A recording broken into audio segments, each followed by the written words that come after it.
Pour l'exemple, on va prendre une pression à notre patient. Jonathan simule une intervention aux soins intensifs. Le dossier santé numérique, le DSN, sera implanté dans moins de 48 heures à l'hôpital du Sacré-Cœur de Montréal. Donc, en scannant comme ça le médicament et en scannant le bracelet patient, ça vient confirmer que je donne le bon médicament au bon patient. L'infirmier clinicien sera sur le plancher dans la nuit de vendredi à samedi. C'est un des super utilisateurs du DSN. J'ai très hâte, un peu fébrile, c'est sûr que c'est un gros changement. Au-delà de la numérisation, de nouveaux outils vont entrer en scène dans la nuit de vendredi à samedi.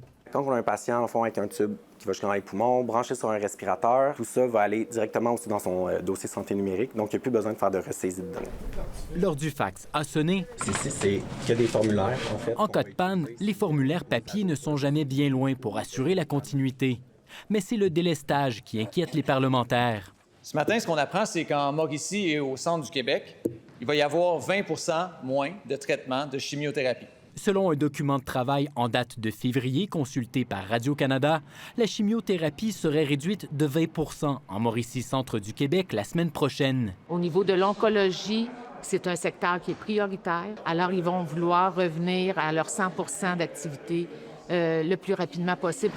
Santé Québec assure qu'il n'y aura pas de délestage en lien avec les cancers au CIUS du nord de l'île de Montréal. Non, c'est pas vrai que ça ne touchera pas les patients atteints de cancer. Cet oncologue à l'hôpital du Sacré-Cœur en doute fortement. Ça veut dire que, par exemple, si j'ai, moi, des visites, à peu près une vingtaine, trentaine de visites par jour, bien, la semaine prochaine, je vais en avoir 5 ou 8. Fait que ça, c'est la première façon qu'il va y avoir des délais. Nous, les infirmières, c'est un très gros gain de temps. Jonathan reste néanmoins optimiste quant à la qualité des soins. Moi, je vois ça comme le vélo.